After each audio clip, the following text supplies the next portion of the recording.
Hi, it's Rob Moore here from Progressive Property. I've got another video for you here. This is less than 10 minutes, another short video. I don't know if you've seen Lyndon's video, but that's also on our blog. It's probably underneath this video. So I've got here Andy Gelder with us. Now Andy again has got his own story, very, very proactive. He's got some great results.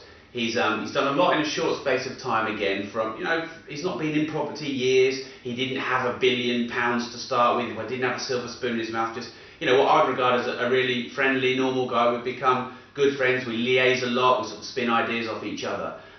So Andy, this is the world. Hello, the world. The world. This is Andy. Could you just, Andy, tell everyone what you do and your kind of background pre-property, if you like? Well, yeah, my pre-property background really is radio. For 25 years I've been in radio, moving around the country at the sharp end, doing breakfast shows and drive time shows, and had a really good time doing it actually. And I kind of realised probably about 98, 99 that it wasn't going to be for life. So we started looking around for other things to do. And we started doing the Sarah Beanie thing, what my bank manager calls tarting and turning. Oh, right. And that ground to a halt, I guess, in 04-ish when the market started cooling. Yeah. And we got involved with one of the wonderful property clubs, so I won't name, who told us about building a portfolio. Yeah. So we thought, okay, well, we'll give that a go, and we paid them a few grand, and we went on a course, and we learned how to build a portfolio. Yeah. And really, in about 2005, we started putting a portfolio together. Yeah. And we've just been growing it at different paces, and weaving it into our lives. Sure. Really. Okay. Yeah. So you've been investing since 05. Yes. So building a portfolio since 05. Yeah. Sure. Okay. So the thing that I think the wisdom that you're going to have for people is twofold. Is number one, you were investing pre-property crash. Yeah. Pre-credit crunch, yeah. And obviously post-property crash and post-credit crunch. You're still here, you're still going, which is great news. So can you tell us a bit about because a lot of people will be able to relate to, you know, going with one of those old property clubs that didn't get good results and that kind of thing. So what were you buying, the kind of typical 15% below market value stuff, pre-credit crunch, that kind of thing? Yeah, it was exactly that. And with the property clubs, it was all. We never bought off plan, but they weren't quite the horror story city centre flats that everybody's talking about. Yeah. And the deals have worked out okay. Yeah. But yes, we were. And then we started doing the Mortgage Express daylight bridging. Yeah. So we had our eyes open to that, and I bought a few that route. Mm-hmm. And then when the money dried up, when was that? 2 years ago? Yeah, like that? in 07, 08, yeah. I stopped and I panicked and I just didn't know what to do. Okay. And then a friend of mine, Joseph Ray, suggested I come and talk to you guys. Okay. So I did and Sure. bought these.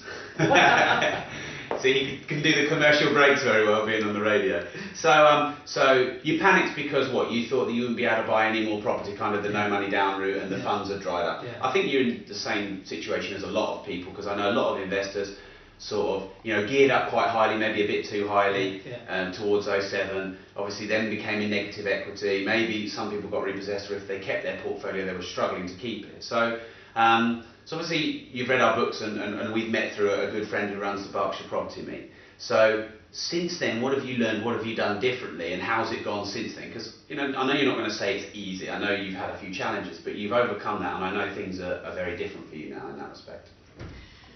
Yes, well, I think after I came and met you and you introduced me to some people to talk through the money situation, because I personally don't have a big pot of cash. You know, we've got a little bit which we keep to one side for portfolio emergencies, if you like.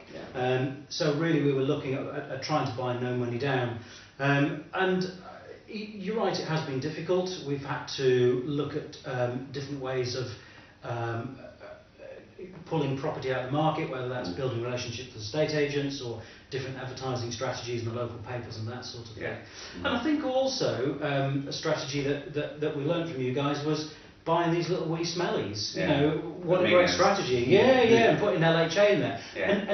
And Rob, we had done this. You know, I've got a house in Luton which we bought no money down, and it's a Victorian end of terrace, and we renovated it, lovely, you know, beige, nice carpets, kitchen, etc. We couldn't rent it, so we got housing benefit in there with a mum and a kid, and I think something like 650 quid a month drops into the bank. Yeah. And I said to Kate, my wife, you know, what a great yield, and didn't even think any more of it. And it's only then when we learnt the LHA strategy, how great is that? Yeah, totally. What a great plan. Cash So, flow. yeah. So it's learning all of that and learning the yields, learning the sort of houses then that we now buy in our area, very similar to the ones that I know that you buy in your areas. Incidentally, you can't see this on the camera. Andy's pointing over there because we've got like huge walls of pictures of all of our properties up there. So. And they're not beautiful, really, are they? No, you wouldn't live in any yourself, but of course, it's all about the yield, isn't it? So you've referred to no money down. Now, people are watching this video, they're either going to think, oh, well, you used to be able to do no money down, you can't anymore. I didn't even know you could do no money down. Or, oh, no money down must be really difficult. Or, oh, no money down is never no money down, that kind of thing. So can you just sort of, in maybe 1 minute, I know that you've been on our masterclass and you learned the 7 no money down strategies. I know you also go and do your own thing. So how have you managed to do, just quickly, a couple of kind of no money down deals? Do you find them easy, difficult? Do you do one strategy or do you have different strategies? You don't have to go into too much detail, but just give some people on the video some help. I've got lots of different strategies, really. Yeah.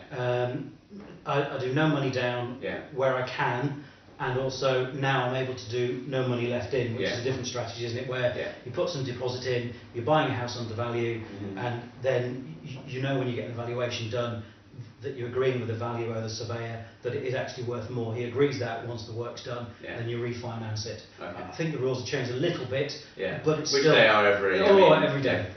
But it's still a strategy that I use. Okay.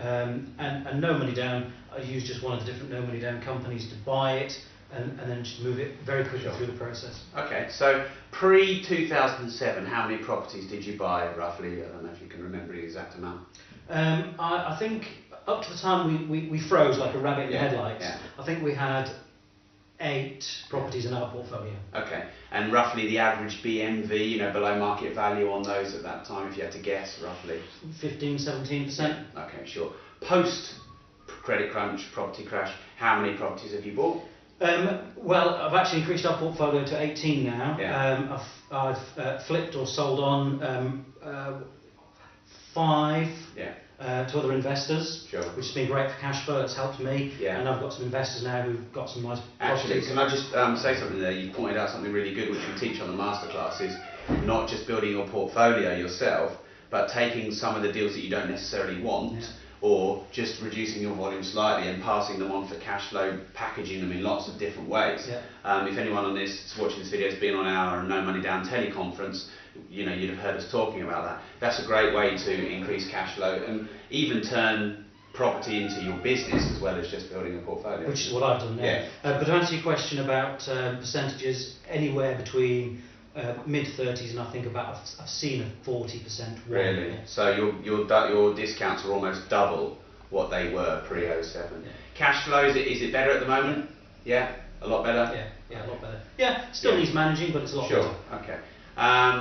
Right, well we've got to sort of close this video down because we want to keep it under the 10 minutes.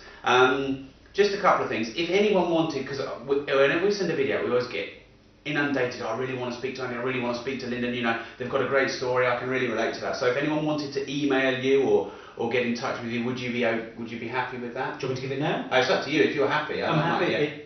Email andy@andygelder.com. andy@andygelder.com. Okay. Send me an email. Sure, okay, that's brilliant. So that's the end of the video today. I just want to thank Andy, and just once more as well, I want sort of in public, if you like, I'd like to invite you to come to some of our mastermind events, where obviously we get people like yourself and other people who've got inspirational stories to help other people. So, is it that someone watching the video might be able to meet you in the future? You might be able to come to some of our events? Definitely. It's a nice family, isn't it? Yeah, and we've made lots of friends through your events, actually. Okay. Brilliant. Right, thank you very much. And see you down there somewhere, which is down there, not down there.